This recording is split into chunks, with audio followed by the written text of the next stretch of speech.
Hey y'all, welcome to For the Fans, where tonight we just have a small little crew here, just me and Robbie, and we are going to be recapping the latest episode of Survivor that just aired. Usually we're on a night after, but we're switching it up this week due to some scheduling conflicts. So we are excited to jump into this episode. It was once again a wild episode. I don't think there's been any so far that have not been entertaining. So I Yeah, enjoyed it once again. Robbie, we haven't seen you in a couple weeks. What have you thought about the last two episodes? it's been a little bit. You know what? Sorry, I'm halfway losing my voice here today, so we're off to a great start. But no, it just like you said, it's every episode they're leading into more drama, more intermingling between the tribes with the missions off to Decision Island, whatever we call that, where it's basically risk your vote or not. We're seeing a lot of interactions between people and a lot of information sharing. This is 2 seasons in a row, not just 2 episodes in a row, where we're seeing a lot of openness, a lot of, here's my cards, trust me, I'm showing you everything.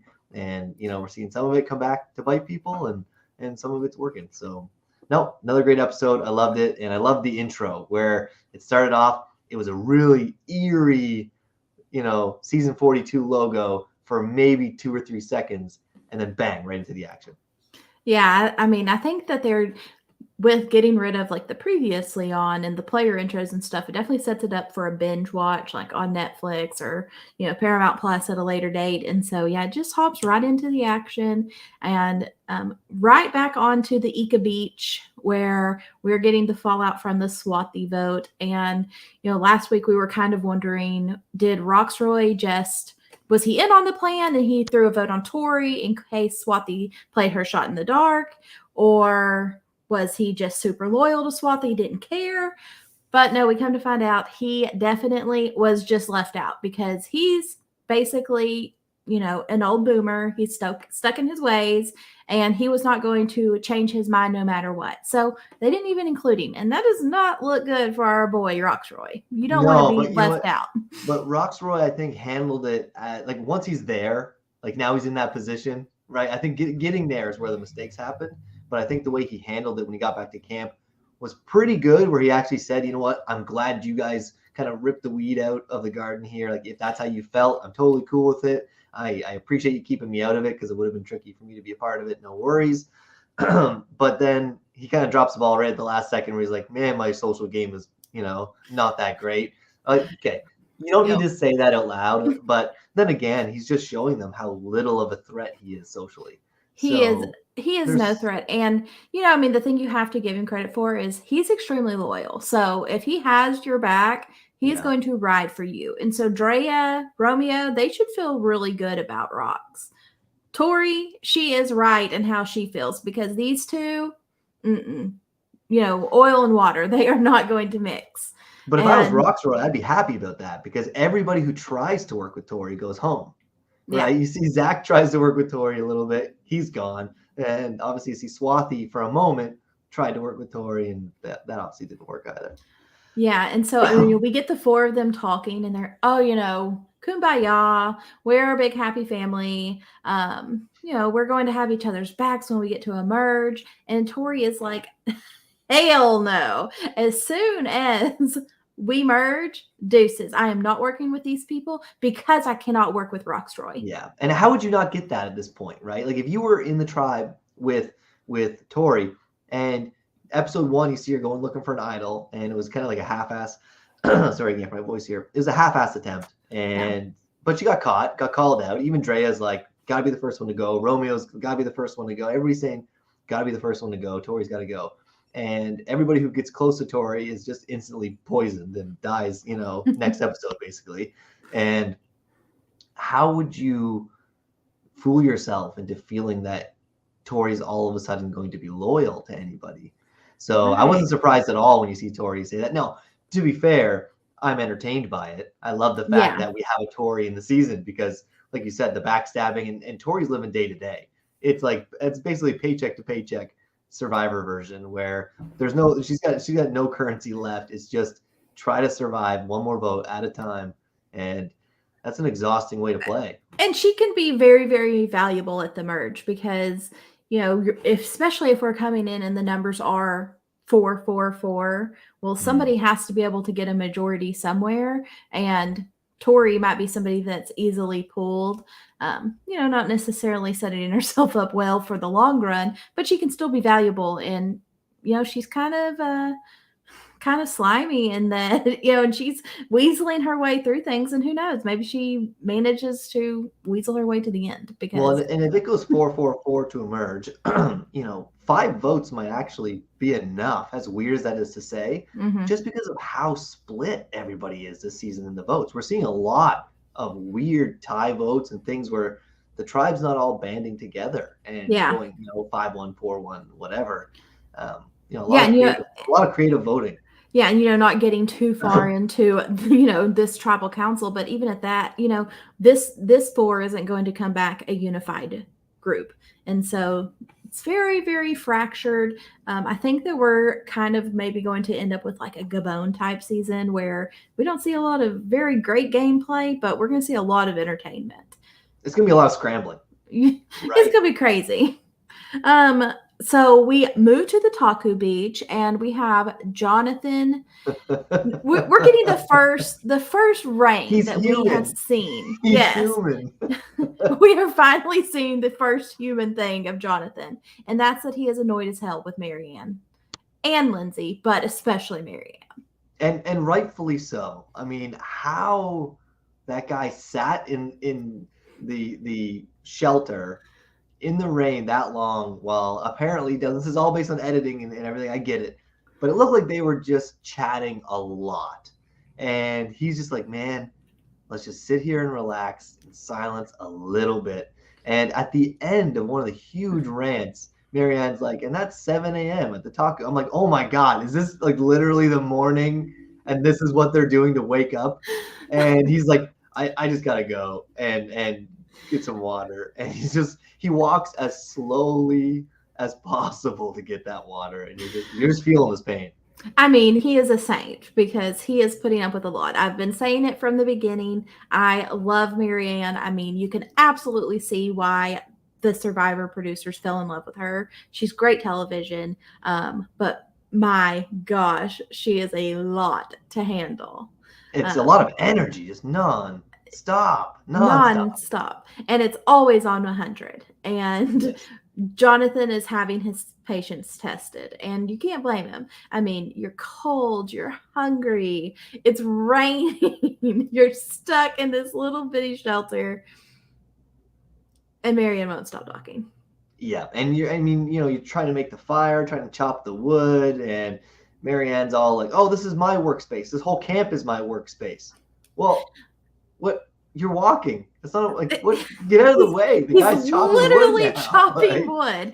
And, of course, in Marianne fashion, she freaks out like he was actually chopping her foot off. Yeah. And I mean, it's an over-exaggeration, not shocking. And so we see Jonathan very annoyed with Marianne, and he's voicing it to Lindsay. I think, him and Omer have a very good relationship. Him and Lindsay have a good relationship. But I definitely think it's stronger with Lindsay. And I think... Yeah, I was just going to say, and you see Jonathan's, self-awareness, where he says at one point, I can't be the guy who's 8 feet tall, 500 pounds of muscle, whatever his dimensions actually are. I'm not jealous at all. But, like, the guy's a machine. He says, I can't be out here being this big physically whatever foreboding character and be yelling at the smallest people, because it just adds to that dimension of intimidation that he's trying to get away from. And I was really impressed to see him say that, though, just to be aware. And how many times do we see characters that come on here and all they do is they vent about how proper their response was, like, listen, Marianne just won't leave me alone. I didn't hit her. She's really, and just vent about how right they are about acting, right? But he's like, it's not about whether I was right or wrong. It's about how others are seeing me. And that's it's a powerful strength. Great self-awareness. I mean, every single week that goes by, I am more and more impressed with Jonathan because he's just very much out of his stereotype. And for him to realize, like you said, if I am screaming at her, or even if he's not screaming, even just raising his voice, Yeah. because he is so domineering, then it's going to come across badly, and just really savvy in that. So Yeah. I love that, but I love that we get him walking off with Lindsay like, oh my gosh, Marianne, she's on my last nerve. We get Marianne talking about Omer. I wish he wasn't such a big shield because I want to vote him out. I'm like, come on, Marianne, you got to know, baby. Yeah, and this is a classic error where you don't know you're going to tribal yet, and you might need this person if you get to a swap or a merge or whatever. So throwing names out before you have to, that's a dangerous thing to do because that might get back to people. Yeah, and Man, so I might not last long on this podcast because my voice is just dying over here. So, I mean, ultimately, I think this is a thing of, more of a family spat than an actual problem between these tribe members. Once again, you can't make Jonathan look entirely perfect if he's, eventually not going to be your winner. So, Yeah, got to show some flaws there. yeah, some flaws. Okay, so we move back to the Vati beach, and we have Hai and Lydia talking where ultimately we've got Chanel and Daniel. They have both proven to be very untrustworthy. And hey, if we were to go to tribal council, it's going to be one of them. And there's merits to voting out both. Daniel, he is really slimy, and he's, got this shoulder injury. He's a liability. But we kind of know that about him, his shoulder injury. Yeah. But we know this about him. Whereas Chanel is also not very trustworthy, but she's much, much more capable of, pulling one over on us at a later date. Sly and able to hide. Yeah. No, and you know what's funny is regardless of who they're pointing out, it was more the edit that was interesting to me, because the fact that we got the very quick intro with just the 42 and really eerie music, and it was like a dark, almost like a Halloween episode intro. And then we went Ika, Taku, and Vati, drama. Each of them. And I said to my wife, I was like, there's going to be a swap right now. Like, there's got to be, because it's pitting everybody against each other. Perfect time to swap. And that's why they're doing it. I was totally wrong. But that's what it felt like, because I was like, man, like they're really, every episode they typically show a little bit, but it was really heavy-handed this episode of saying, I'm getting that person out, or I'm getting that person out. And it was basically from all three tribes, like you said. So I mean, it really was it was a toss-up, as a lot of times you can kind of figure who's going to possibly be on the chopping block based on who we're spending time with beforehand to set up the story. And so getting strategy from all three was like, ooh, I don't know what's going to happen here. But we get this scene of Daniel fishing, snorkeling, as he would say. When he went out, I looked at my husband, I was like, there's 0% chance he's going to catch a fish. My husband was like, he's going to catch a fish. And no, Daniel is not able to catch a fish. No. And you know what? It's, I think they actually contrasted him against John too, because I'm pretty sure they showed John at like just a few seconds earlier catching, 3 or 4 fish. 25 fish. Right. I was out there for 2 hours, John says. Anyways. Yeah. So, from the whole shoulder thing, I've had shoulder injuries. I've had shoulder surgery. I've had dislocations, everything. It's not easy to do physical activity if your shoulder is that damaged. Now, who knows how damaged it is? It might just pop back in. But it really stood out to me that he would volunteer to go out swimming. Like, these motions aren't easy, right? It's not, when it comes to having a shoulder injury, it's a lot of range of motion that you're using swimming. Yeah, and I'm going to come to Daniel's defense a little bit here, because I think there is a vast difference in casually swimming, kind of more doing some sightseeing, wasting some time on the beach, as opposed to in a competition where your life is on the line. I mean, ultimately, I wouldn't want Daniel doing that either. I mean, there was no doubt that his shoulder was dislocated. So, I mean, he's not playing this up. No. But still. Well, in contrast that again with John, who a minute ago had the self-awareness to know what his actions would look like. Yeah. And Dan Exactly. obviously didn't. Not self-aware. Dawn says, I'm surprised he didn't lose any of the gear. And I I really said thought that that was too. going to happen too. I Yes. said $5 says he loses a spear. Yeah, I really It thought, didn't because happen. we've seen that before. We have seen them go out, lose the Hawaiian sling, and there goes the fishing. Yeah. All right. So Daniel, you know, you gotta know what's happening. Yeah. And you have to know that if you're saying you can't swim, that you can't then go out and swim. Well, and just, one last It's not thing gonna on play that well for is you. the fact that if you're Daniel, you should be, a fly on the wall of someone's conversation always. Like, why would you ever give a chance after all the drama to go out there in the water by yourself and leave the other 4 to mend fences? Like, why would you do that? Just pick a trio and stay with them and cook them food, whatever, do whatever you got to do, get them water, hang out, make the fire, whatever. But just always be hovering enough that you know if there's a conversation happening. But if you're out there swimming and you're leaving those guys that you wanted to pit against each other to mend fences, like that's not smart. Not smart. No. All right. So back to the Ika Beach, we get Romeo talking and giving a little bit of his backstory that, he was raised by immigrant parents and that they had to work really, really hard to provide for him and his family.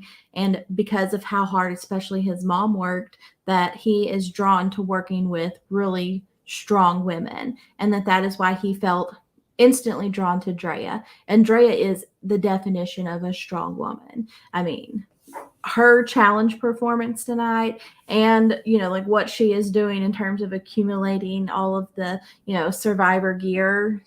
She's doing the damn thing. Yeah, survivor rich and strong figuratively and literally, right? Yeah. Like strong in every way. It appears like so far, at least, we're still only early in the season, but you're right. I'm curious, do you think that will, is that a risk at all for Romeo to kind of be blinded a little bit by it's almost like he's taking a parent role with someone who doesn't need it. And because he even said, like, I want to train her to be even stronger than she already is or knows that she can be or whatever the phrase was. And I'm like, that's pretty telling that you feel like you have that position over someone, which I get it that maybe you're drawn to working with that type of person, a strong female character.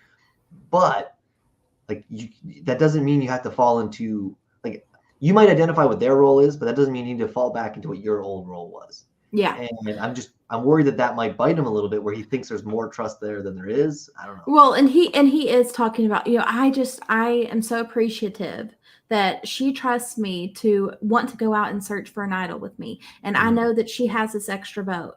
He doesn't know that she also has this amulet too, apparently, but he knows that she's kind of getting a lot of stuff built up.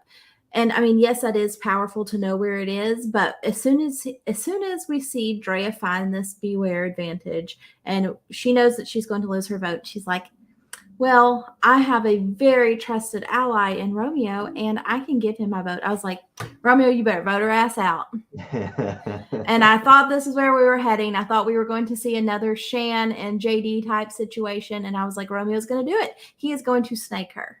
Yeah, and get rid of all of those things. And it's funny you mentioned the amulets. All of them. We're not hearing anything about the amulets at all at right. this point. Right. And we're this close to the merge, and they're all 3 still in the game. Yeah, and it's interesting because we have all these opportunities for people to choose who from your tribe is going to go on a quest with someone from another tribe, and that hasn't really played a part yet. Right. It's not Drea saying, hey, let's go with Hi or something like that. But yeah, just to get that conversation going of how should we play this, right? Yeah, because you had a split second from, day one. You don't know these people at all. And you can't even imagine thinking to the merge yet. And now they're getting very close to it. And so I didn't even think about them both trying to get onto the little ship wheel trek or whatever, because it would be interesting to get to see them kind of scheme before the merge as to how they're going to handle it. Yeah, we don't see any gameplay on like who should we pick if we get to pick. Right? Yeah, maybe it's probably happening, but it seems like it's just on the spot kind of deal. Yeah. So anyways, though, we do see Drea find the beware advantage, and this was a shock because we all thought that it was Tori that found it. So good for the Survivor editors. They definitely threw us off the track because this whole time I've been super pissed that they have ruined the 2 Ika votes because I knew that Tori wasn't leaving because Tori was going to find the Beware advantage. So they pulled one over on us. Were you surprised to see Drea find it? Was I surprised that she would find it? I don't know. I felt surprised because of the edit, like you're saying. I didn't feel like she was the one that was gonna find it, but in general, am I surprised that she would be someone who would find stuff? Definitely not, just based on how aggressive she is, from gameplay perspective. But yeah, I didn't see it coming. And the way the edit was going, even in the episode, I was like, well, maybe Romeo's gonna find it then. He was getting a lot of the confessional, right? Well, so I was leading up to Romeo getting it. So, had been thinking for the 2 Ika votes that Tori is not going home because she is going to find the Beware advantage. And then this week there has been, some fan out there has gone back, pulled the scene from the trailer, and you can listen to the audio, and it's not Tori saying the potato line. It was Marianne, and she was reading her whole Beware advantage. And then they have another clip later, and it's somebody else saying it. I don't know if it was Drea. Now that we know Drea is the one that found it, I'll have to go back to listen. But all that being said, when I was looking at the title of the episode tonight, it was Survivor Rich. Yes. And I was like, it's going to be Drea because she's the only one that has the possibility of finding the idol that already has things on the Ika tribe. So I knew it was going to be Drea based off of that. Yeah. But they still did a little misleading. What do you want? Right? Yeah, you want some of that for sure. Yeah, exactly. I was pissed. Yeah. It's the same thing when someone gets injured. I always go back and pause it to see, okay, who can I see? Who can I not see? What buff color was it? Whatever. Yeah. I mean, I'm not going to say that I chose my draft team based off of the people that I thought had the Beware advantages, but I definitely drafted Tori because I thought she had a Beware advantage. Wow. Well, good luck with that. Whoops. And so I was right on the other two. But anyways, back onto the Vati Beach. We get Mike strategizing with the whole freaking tribe because they all know that he has the Beware advantage. And he's saying, I don't know if I'm going to say it because if I don't necessarily need my vote, then why should I say it? Because they won't know that I have an idol and we can go into it. I'll get my vote back. And I love that strategy. And I love that this season they are not making them say the phrase every single time. You know what? And I raged. I was triggered instantly by that whole conversation because once again, when Marianne read her clue, it said, you must say it. And she said it at every challenge since. She read it aloud. You must say this. And I was just like, but no, it's a genius strategy. The only thing that would have been better is if Mike didn't tell anybody. Yes. And he was the only one that knew because he could have rolled into merge, right? And he could have rolled into merge with an idol no one knew about, and also knowing 2 people who had them. Yeah. And that's just crazy power. But no, Mike made all the right plays, I think, this episode when it comes to that. Yeah, he opened about it, he spoke about it, and then his decisions that he made, come the challenge were so we do get straight into the immunity challenge, and we get once again Marianne with her phrase, and Drea just seamlessly brings hers in. And I was impressed with how she incorporated her phrase because Drea was flawless. That was beautiful. I mean, at this point, anybody in the game's got to be wondering, okay, is Marianne losing her mind? Or is there a twist or a bet or something? Because there was no setup. It was just Marianne. Your jaws dropped. Yeah, I know. It's the same as the rabbit in the freaking mailbox. What the hell are you talking about? It's like, come on. And yet, Drea was just like, you know what? We're starving over here. We had a potato, and I'm peeling the potato, and a potato's got skin. We've got skin, and maybe we're all potatoes. I was just like, man, that was just textbook. And no. And then, the conversation keeps going, and we get Mike interrupting somebody speaking. He's like, you know what, Jeff? I got something to say. Screw it. Screw it. He might as well have just been like, the other 2 idols are active. I'm going to activate mine too, y'all. And just announce it to everybody. And Yeah, he He basically says, Leroy Jenkins did right there. He was just like, I don't care, I'm going in, ready or not, here I yeah, come. as great as Drea pulled hers off, we get the Opposite. exact opposite of It's Mike, just like, where he completely fumbles it, but he gets the phrase out and it activates it. And ultimately, he made a very, very good decision because he's going to need that vote later. yeah. But anyway, so getting into this immunity challenge, this is one that we've seen many times before. Climb up the cargo net, do the little unbraiding, knock down your targets. We quickly see Taku fall behind. And this I is was a bit shocked. surprising. Yes. I I mean, was shocked. Omar completely blew it. Well, and not only that, I believe that the challenges are picked beforehand. Like I don't believe that they I mean, based on weather, they probably have a couple ready or whatever, but Yeah. they did this exact same challenge basically last episode Yeah. where they were all like three of them were tied together. The rope was knotted like a braid, and they had to Yeah. move themselves to get out of the braid. And Taku dominated. So when I Jonathan dominated. right, well, fair, but I mean, like through the braiding part, three of them Yeah. were doing it, right? And I was like, okay, so they're gonna dominate the crawl on the top first, right? Yeah. The net crawl, whatever you want to call it. And Jonathan obviously, helped. And Jonathan again, he's like, roll. They rolled, and it was fine. Yeah. And the one thing that scared the hell out of me was when Jonathan got down, and I don't know if you caught that or not. Yeah, my husband was like, he's hurt. He's I hurt. yelled it. I'm like, oh my God, he blew his knee out. I literally yelled it out loud on my couch. And I said, he stayed down for a while, and I was very concerned. And I've only seen it once because we're coming on live right after you just watched it. But man, I swear there was a sound effect, like a crunch sound effect thrown in there when he landed. And I said, oh, don't let this be a James. I would be devastated blows for his him. leg out, and you're just, and but then we see Omar basically give John a lot of time to recover. A lot of time. I mean, I don't even understand exactly how you're that bad at what he had to do. I mean, it was just unbraiding. And you just did it 2 days ago. You just did it. It's the same challenge. Literally the same thing. You're just unbraiding. But the Ika tribe, I mean, they blew through it. Tori did a great job unbraiding this. And when she grabs the machete, her ass is on the line, and that's because it is. And she chops through that rope, and she is grabbing those sandbags and bringing them. I was like, get it, Tori, because she is going to town. Tori knows. She was like, we cannot go back to tribal council because I am so screwed if we do. And they just quickly blow through their targets, and we get Mike and Chanel working on the targets on the Vati tribe, and they're struggling. And Omar finally, because of Lindsay's guidance, is able to solve this, and they get through it.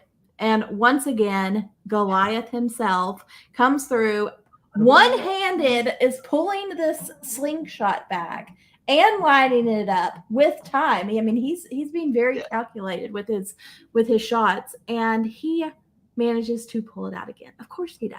Well, and you see a guy this size, right? Or a person, anybody who's that muscular.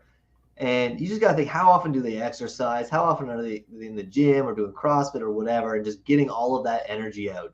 Yeah. And he's got to spend a whole day in the rain in a camp with just people pecking at him and just building up all of that pent-up aggression. And you see him when he slashes into that rope, he throws the machete. I was like, oh my God. I missed that. He smashed it and just whipped the machete back. And I'm like, man, I hope that doesn't hit anybody. Because, I mean, Marianne's already frustrated that she almost got hit by a stick. I can't imagine if he actually is whaled by a flying machete. But no, you're right. John just beast modes it once again. And I think he was 2 for 2. Like, I don't think he missed. Did he miss? I could be. I don't think he missed. I might be hyping him up a bit here. Yeah, which what they showed us, he didn't miss, and he probably didn't. But when he hit the first one, I told my husband, I was like, I'm surprised he didn't knock the second one down by earthquake. I mean, just, you know what I mean? And the rest of them just fall over because he's that dynamic. I almost hate how much I'm cheering for this guy because I sold him down the river instantly when the cast photo came out. No chance in hell. And yet he is just single-handedly carrying himself as far as it can Yeah. to, what we see is coming up next episode, hopefully. Yeah. And, it's just, man, just a tank. Yeah, he's amazing. He's an incredible specimen. Really enjoying him on Survivor, but also can't wait to see him on the challenge because it's coming. Probably already happening. Yeah, exactly. Yeah. So we're going to get the Vati tribe going back to Tribal Council, but first we have to send some people to Shipwheel Island, and the Ika tribe decides to send Lydia and Roxroy, and let's just talk about their little trek because this is not a match made in heaven. And whenever I was seeing that it was Rox and Lydia, I was like, oh, well, maybe he's going to take Lydia under his wing and this is going to be his new Swati. And I was kind of excited for Roxroy. Like, this is an opportunity for you to change your social game that you are so aware of is so shitty. But does it seem like he takes advantage of that? No, because he decides to play it tight-lipped, which you can't exactly blame him for. But, you also need to probably share a little bit so that you can get people to work with you. And he doesn't. No, and you know what? This is why when you watch characters like a Tony or some of the greats, and they can read a situation and adapt. Mm-hmm. This is an example of somebody not doing that, right? You just got blindsided by a vote. You're trying to coach people who don't want it, and yet you have an opportunity here to bond with somebody. And they're even saying, right? Lydia's even saying, I feel like I'm in trouble. I'm on the bottom. The only thing that I feel was missing was Lydia, I believe, knows, or at least was told some version of what happens on the island. Yeah. Right? And you see when she comes back, when she says what her decision was, that, yep, is exactly what, we thought it was. I had this choice, and this is the choice I made. Well, why didn't that come up in the conversation? Why do we say, here's what I think happens?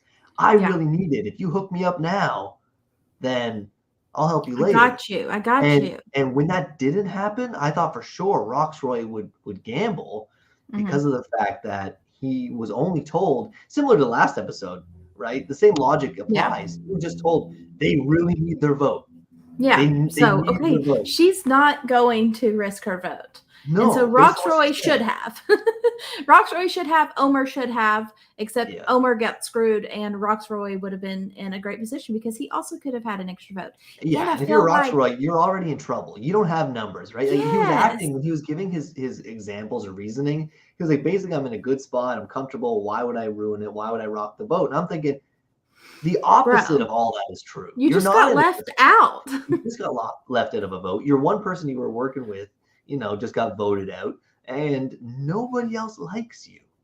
Yes. Take and you all are the risks you can right now. You are beginning to realize that you are not playing very well socially, and you're not going to Tribal Council tonight. So as he said, he should have risked it for the biscuit. Because here's a question for you. Do you know if you lose your vote, are you able to use your dice? Ooh, I don't know. Because you're supposed to sacrifice your vote to be able to throw your dice. So do you sacrifice your shot in the dark? Right? I don't know. And if you're already screwed 4-1 and you're probably not going to vote anyway, then why wouldn't you just risk it? Right, exactly. Exactly. But that's a really good idea. I haven't thought about that. Yeah, I haven't heard that. I haven't heard that discussed much. But because like if Lydia had been not in a great position, like, oh, hey, I almost got voted out last time, I'm probably going to get voted out this time. If she had risked her vote and lost it and then got to Tribal Council and been like, ooh, I think I'm getting voted out here and I don't have a vote, I'm going to play my shot in the dark. Great question. And Omar doesn't even know that he's lost his yet, does he? Right. He does not know yet.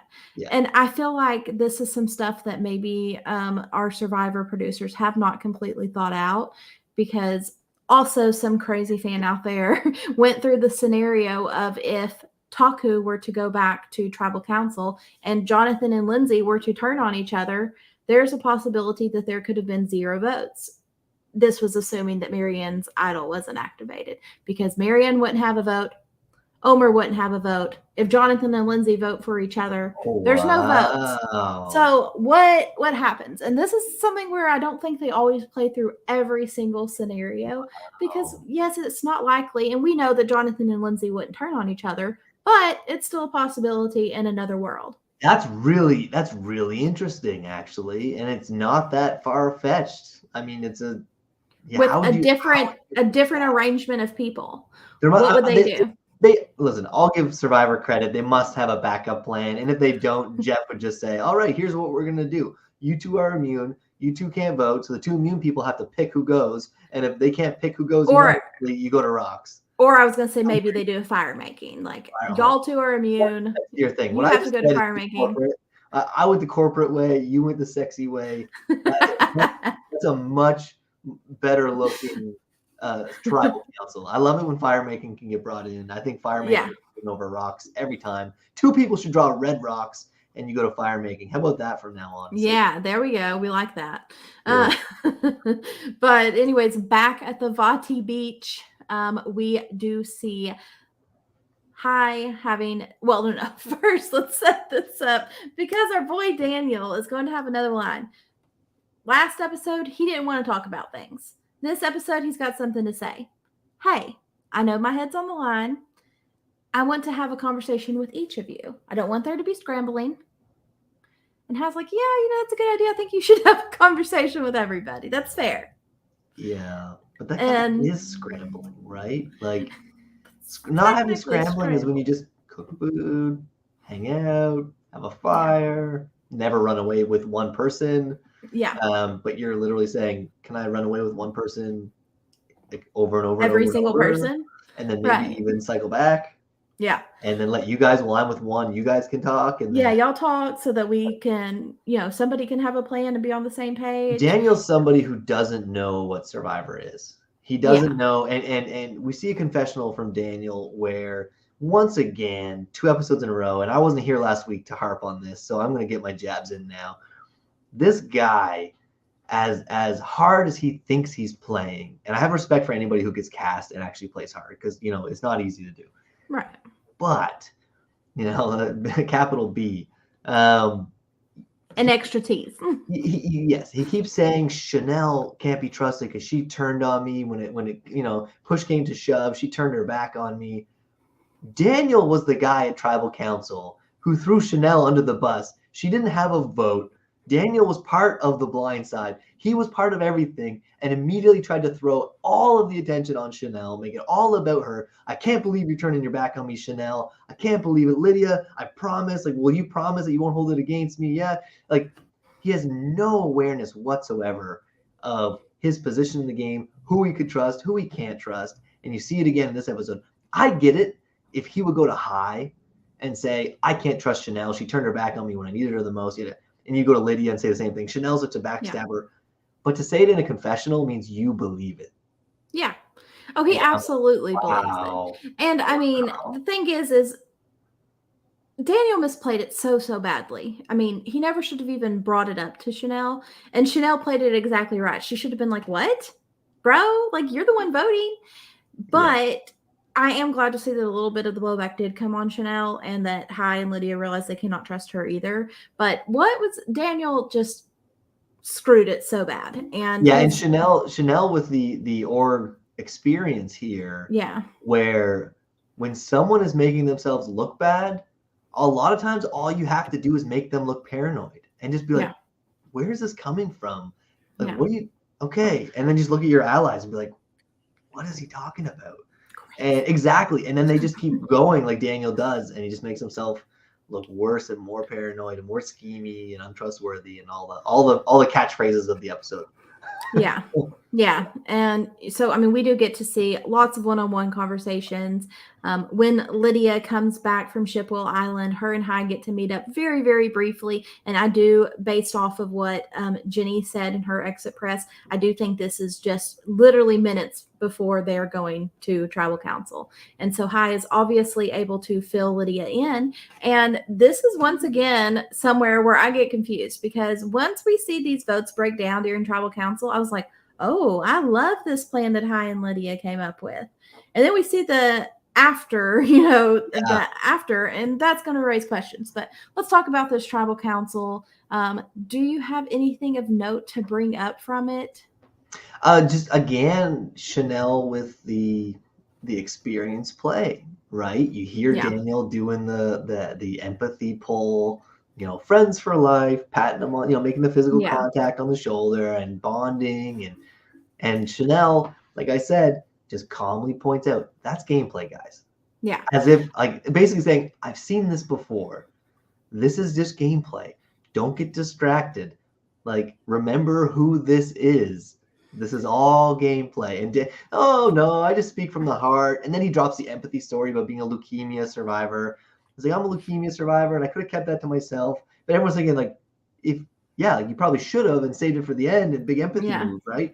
But he's just like, no, I just tell everything, and he just doesn't understand the value of information in this game. And and I mean, even his interactions with Mike, which I'm sure that outside of the game they are probably all going to be friends. It's an experience that bonds you forever. But even him saying, oh well, Mike and I, we're going to be buddies for life. Well, for as long as Mike's alive, because he's probably going to die pretty soon. I mean, it was so awkward, and I was just what are you doing? I mean, one thing. That should have been the title of the episode. What are you doing? And it wasn't even. What are you doing? It's just everybody who's watching. Yeah. And I mean, I feel like Hai interjects very lightheartedly here, where he's like, we all know that Mike's 117 years old, and Mike kind of plays with it too, but it's awkward. And I don't know if it's awkward to them, but watching it, I'm just like, Daniel, like he comes across as the definition of a lawyer. He's against lawyers, right? Yeah. Like you're looking at somebody who spent supposedly decades in, being a firefighter, putting his life at risk, probably breathing in more smoke than anybody in their life, other than firefighters. And, the guy's health is probably damaged by the fact that he's put his life on the line for other people. Yeah. And then to throw out, I'm going to live longer than him. If it was just an age thing, I get it. But I mean, like, you can't do that. You can't do that to people, man. Just so awkward. And it's just, once again, comes back to just a lack of self-awareness on Daniel's part. Once again. And not surprisingly, we are going to get to see Daniel leave. But before he leaves, we have this very interesting vote. And it comes down to a 2-2-1. 2 on Chanel, 2 on Daniel, and 1 on Mike. And as soon as they came across, I was like, oh, Hai and Lydia. Yeah, I was like, Hai and Lydia split their votes, got Daniel to vote Chanel to vote Daniel, and then one of them voted the other one and got Mike in on the plan too, so that way they were protecting against the double shot in the dark. If they both play their shot in the dark, since they know they're on the line, we can't be surprised by which one, so we're going to throw the vote on Mike just in case something crazy happens. Yeah. So we go to a revote. Obviously Chanel and Daniel aren't voting, and Daniel gets voted out unanimously. But then after the credits roll, we get to see everybody holding their votes up, and I'm looking at the screen confused as a goat on AstroTurf. Yeah, you confused as a goat on AstroTurf. Well, that's the best plug of the night right there. I spoke over you, and now I feel like an ass for it. But you know what? It blew me away. Keep in mind, for anybody watching this, we're on, like I said, 15 minutes after we just watched those credits roll, right? And the only thing between watching that happen and coming on here right now that I can think of is that it might have been a loyalty move when they were sitting on the beach and they were bonding with Hai and Lydia, and like, oh, we're gonna vote for Daniel. It's like, well, you don't believe you. It's like, well, what can we do? What can we do to show you that we want to be a strong 4? What do you want from me other than saying I'll vote Daniel out? And they literally voted for each other. Yeah. Like Mike voted for Chanel voted for Mike. But the only reason why I don't think that happened was because Mike looked at Chanel and was like, they put my name down. I had some line like that where he's like, they put my name down, or some phrase like that. Yeah, I kept my word. Somebody wrote me down. Yeah. But then come to find out it's Chanel. Chanel is the one that wrote Mike's name. If that was Chanel trying to throw shade at one of Hai or Lydia to bond even closer with Mike, then that's next level. But that's a risky play, though. That's a risky play. Like risky. And I would have. Wow. If that is what Chanel did, but what I think is a more likely scenario is that Hai and Lydia, and specifically Hai, because he was the one on the beach all day, told Chanel, hey, we're not going to vote y'all out. We're going to vote out Mike. and they don't Got his tell idol, Chanel. let's vote him They out. don't tell Chanel the plan. We're going to blindside him. And Chanel writes down Mike's name, looks like a dum-dum. And Hai and Lydia are able to get Chanel to do their dirty work. Yeah. And, ultimately, I think Mike is going to be pissed by his initial reaction. But does Mike have the social capital or the strategic prowess to do anything about it? I don't think so. Yeah, and I agree. I think the next episode is going to be a big Chanel episode. Yeah, I'm excited to see how the hell they got to this vote. Well, and how does she corral Mike? Yes. And also how much time passes between that vote and what we see coming up in the next episode. Yeah. Right. And I need them to do some Big Brother editing here, like what we get in a double eviction where they go back and they really show you in detail how everything went down. I need that. I need to know how Chanel ended up voting for Mike. I need some explanations. If I could put money on it, that's probably the first confessional. Oh, wait. Second confessional. Because Mike is probably the first. Mike's going to get the first Who one. the hell voted for me? And then Yeah. it's like, I voted for Mike, and here's why. Yeah. I am thoroughly enjoying Mike as a character. Terrible game player, but he is confessional gold. So, chef's kiss. Yeah. Keep it up. Yeah. Keep it up, Mike. Very much enjoying you. But let's talk about the next time on Survivor. And Don here says, why is next week 2 hours? So I'm assuming that we are getting another fake merge and somebody going to exile and having the hourglass. Do we see the hourglass return? Because I'm very much looking forward to it. We're down to what? 12? We're 12 now? 12. 4, 4, 4. Yeah. Okay. So we're down to 12. Or nobody goes because it's not an odd number. Yeah. Or do we get one? Do we get one tribal council and then the fake merge and a to be continued?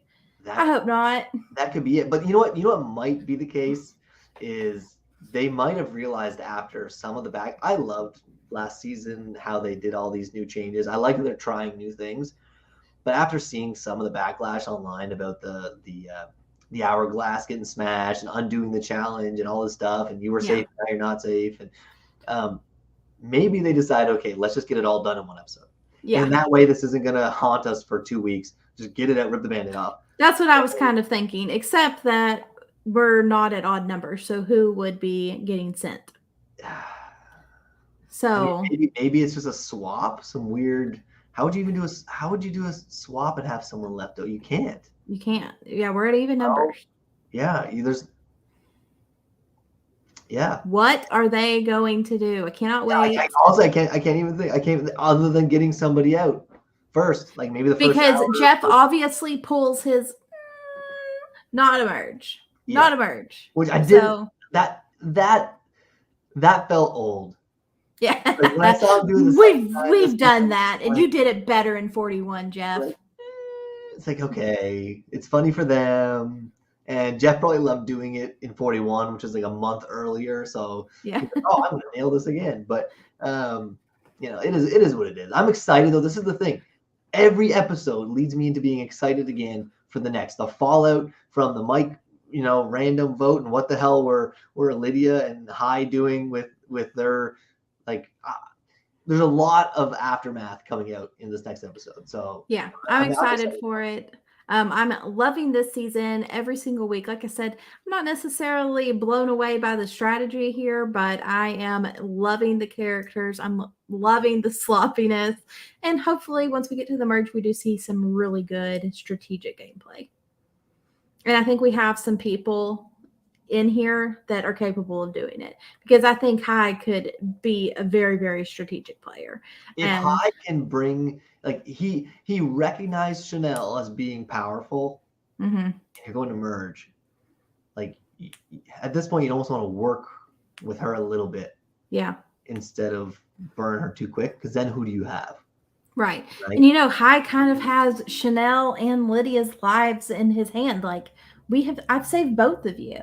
So, they kind of both maybe are going to feel like they owe Hai a little bit of something. So. But there's no Luvu. There's no Luvu tribe this season.